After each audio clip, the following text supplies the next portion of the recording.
How to get Amazon Prime shopping account.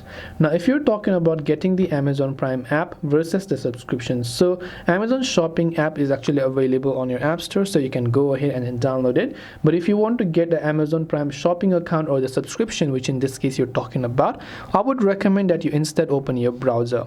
So open your browser and go to this website, which is amazon.com/Amazon Prime. So this is the official website to get Amazon Prime subscription, amazon.com/Amazon Prime. Then once you're here, you can simply log into your normal Amazon account where you want to get a subscription, and here you can see it says where they're giving us a 30-day trial of Prime or whatever else. So you can simply tap on the start your free 30-day trial option, and then you will be able to enter your payment and card details and so on, and once done, you'll be able to go ahead and then get the Amazon Prime subscription.